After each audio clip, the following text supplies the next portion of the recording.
Everyone, Nanowrimo. It's the 1st of November, and that crying sound you hear is children eating too much candy.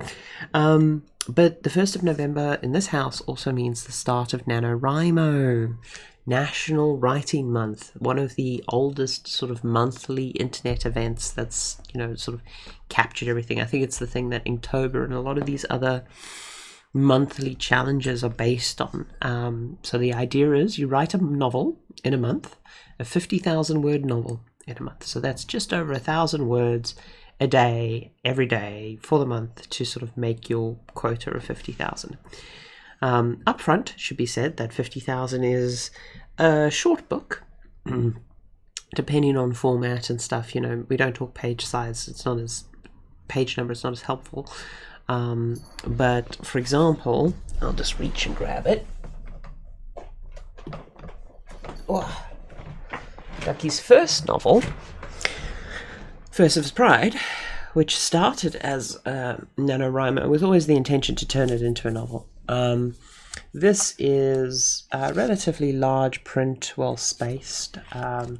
It comes in, I want to say at 54, maybe 56,000 words in the end, after edits and additions and refinements and deletions.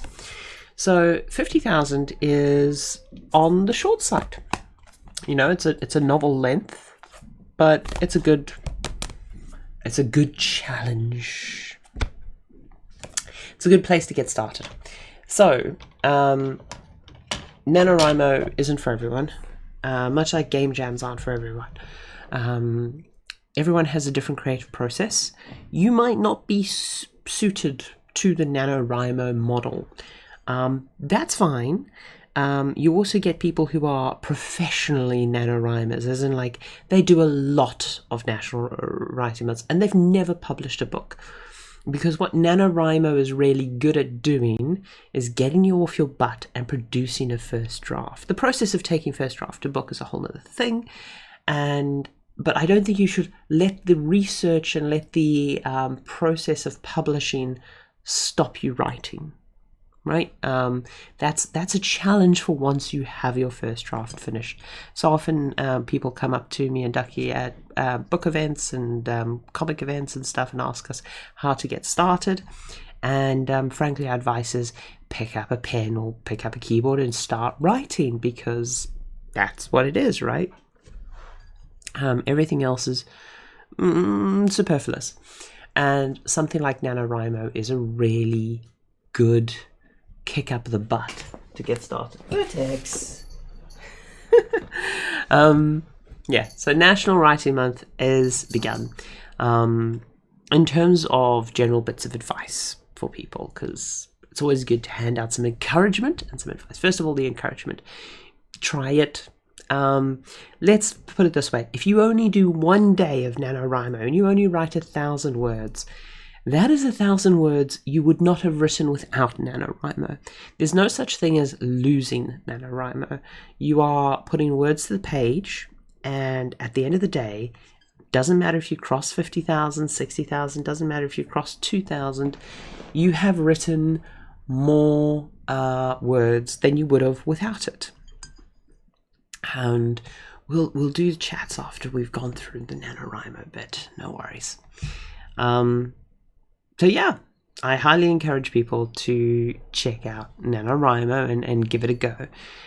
If you were to ask me for general advice about how to tackle NaNoWriMo, the first bit of advice I would give is find a process that gets your words on the page or on the notepad or whatever you're using to write, and stick to that process for the month. Don't jig it and flick it and try improve it and slog it. Just slog it, because there's, in modern culture, there's a big procrastination by planning system. That's not to say planning is not a really valuable thing, and I highly encourage planning, especially prior to NaNoWriMo. And don't feel bad if you spend the first 2 days of NaNoWriMo planning, but there isn't much time, and action is the order. You really just need to get those words out. And so if you spend time sort of tweaking, thinking, oh, I need to go to this, or maybe I switch up with what I'm right. One sec.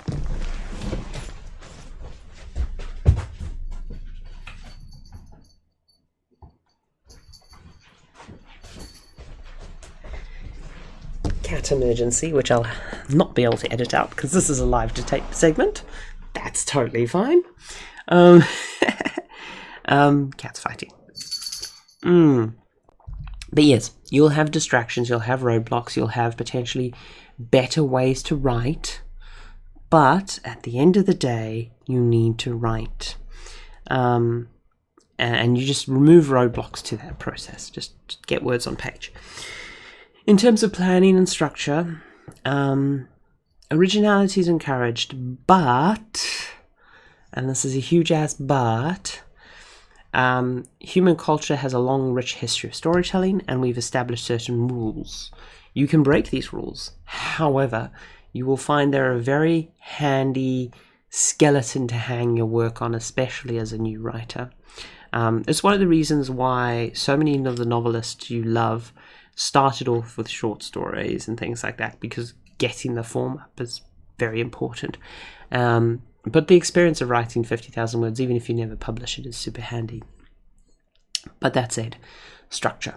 I'm not going to go in detail into any of the structures and forms you should potentially hang your work off. But if you read up on the 3-act structure, the hero's journey, if you take a fairy tale or a classical myth or a form of a story, basically see if you can sit down in the pub or with a mate, or just with your own little notebook, and write out the simplest form of the story. Right. If you are cribbing, if you're making cyberpunk Robin Hood, if you're making, a romance novel set to the sort of a Greek myth, or but changing up the settings or the characters or whatever, stealing copiously from forms or authors you like really helps. But yeah, that structure is the thing that you'll probably find the hardest time with. So if you can take the hero's journey, the 3-act structure, if you can take a fable or myth or fairy tale or something that has a form, and you follow the beats and pacings of that, and you basically use that as your skeleton, as a new writer, that's going to be just a really solid core. It's something that survives storytelling tradition. Even stupid stuff like Red Riding Hood, all the Grimm fairy tale stuff. It's stuff that's visceral. It's stuff that captures the human imagination. It's grounded in a central truth. It's grounded in like a cultural thing. So these are all good starting points. These are all really, really solid starting points, because if you go off without a thing to sort of lay on, you'll fall into the trap that fanfic and the bulk, I would say, of amateur writing falls into, which is it's not very readable. It doesn't have a sense of pacing or where it's going. It lacks purpose. But that being said, if because some people's writing structure is they write scenes out of order, some people they write very linearly, some people sort of write and then flesh out on, some people sort of dictate and reduce. I personally use a lot of role playing and workshopping with actors to flesh out my scripts and flesh out my my manuscripts. So I'll quite often take an idea I like, turn it into a role-playing module, run that role-playing module a few times, and then be like, oh, okay, I can flesh this out.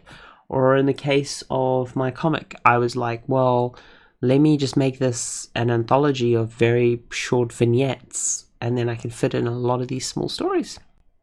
So that's the sort of method of madness you can take to make NaNoWriMo work for yourself.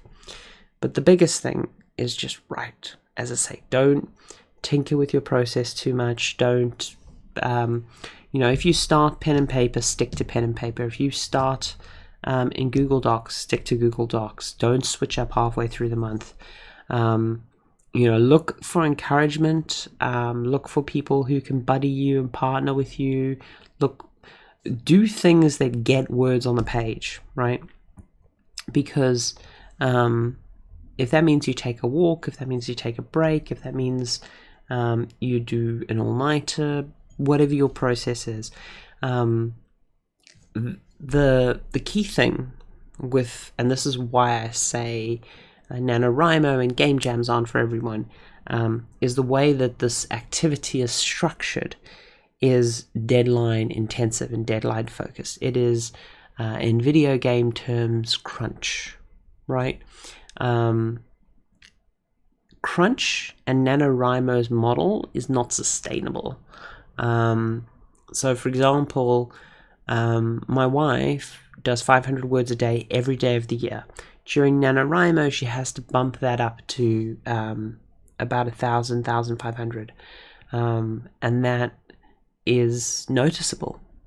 For her, it is genuinely noticeable when she switches into NaNoWriMo mode and she switches from doing 500 words a day to 1,000 or 1,500.